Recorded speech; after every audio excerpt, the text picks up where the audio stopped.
મોડી સાંજે ફરિયાદીશ્રીએ અમને ફરિયાદ આપેલી કે એમનું 11 માસનું બાળક છે એ કોઈ એક સ્ત્રી અને અજાણ્યા 3 પુરુષો જેમને ઓળખતા નથી એ આવી અને લઈ ગયા. પોલીસે સદરુ બાબતે ઊંડાણમાં તપાસ કરી. પોલીસની જુદી જુદી ટીમથી ટેકનિકલ માહિતી મેળવી સીસીટીવી ફૂટેજ દ્વારા ચેક કરાયું. પોલીસને જાણવા મળ્યું કે એ જે જગ્યાએ કે છે ત્યાંથી એકચ્યુઅલમાં 3 પુરુષો અને એક સ્ત્રી આવીને એનું બાળક ઝટીને લઈ ગયેલા હતા.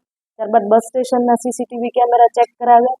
ત્યાંથી અમને આગળ ફર્ધર ઇન્ફોર્મેશન મળી કે એ લોકો કઈ બસમાં છે અને બસનો પીછો કરી Porbandar LCB, Veraval LCB, Kirti Mandir PI, Kamlabagh PI, Kamlabagh D staff, even ST જે ડેપો છે એનો આખો સ્ટાફ સંપૂર્ણ જણાએ મળી અને આ 11 માસનું બાળક છે એ ગઈકાલે 4 થી 5 કલાકમાં શોધેલું છે અને પરત એમની માતાને આપેલું છે. આરોપી જે 4 હતા એમાંથી એક નરસિંહ જીવા ભાટી જે જૂનો એમસીઆર છે પોરબંદરનો, બીજો એનો સગો ભાઈ કિશન જીવા ભાટી, ત્રીજો સોમાભાઈ મોતીભાઈ ભાટી અને એમની વાઈફ સોનલબેન સોમાભાઈ મોતીભાઈ ભાટી. આ 4 આરોપી છે. 4 આરોપી હાલ પોરબંદર પોલીસ અટક કરેલા છે. એમને અમે ડિટેલમાં પૂછપરછ કરી તો એમણે એમ કીધું કે અમે ભીખ મંગાવવાના ઈરાદેથી આ છોકરાને લઈ ગયા હતા.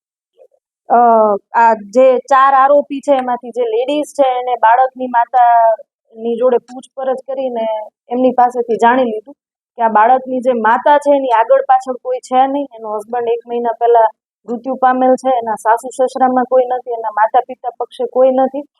અને આ જે બાળકની માતા છે એ કદાચ ફરિયાદ કરે તો એની આગળ પાછળ કોઈ ફોલોઅપ લેવા વાળું નથી એવું એને મનથી લાગ્યું. એટલે એને બાળકની માતા પાસેથી બાળક જટી અને એની બાજુમાં જે નરસિંહ ભાટી જે આપણો જૂનો એમસીઆર છે એને જટીને આપી દીધું. પછી એ લોકો ત્યાંથી ચાલતા થઈ ગયા.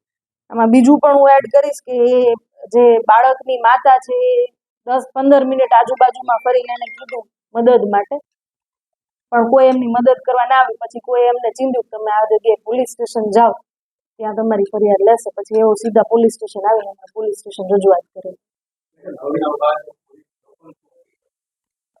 મારી લોકોને અપીલ છે કે આમ તો પોરબંદર પોલીસ છે એ જાગૃત છે, એક્ટિવ છે, પણ આમ છતાં આપના કોઈ પણ બાળકો છે એ મા બાપથી વિખૂટા કોઈ પણ બીજાની ભરોસે ના મૂકવા. પોતાનું બાળક પોતાની જોડે જ રાખવું અને કોઈ પણ આપને કોઈ પણ જગ્યાએ શકમંદ આવું લાગે તો તુરંત જ કાયદો અને વ્યવસ્થા પોતાના હાથમાં લીધા સિવાય પોરબંદર પોલીસને તાત્કાલિક જાણકારી આપવી.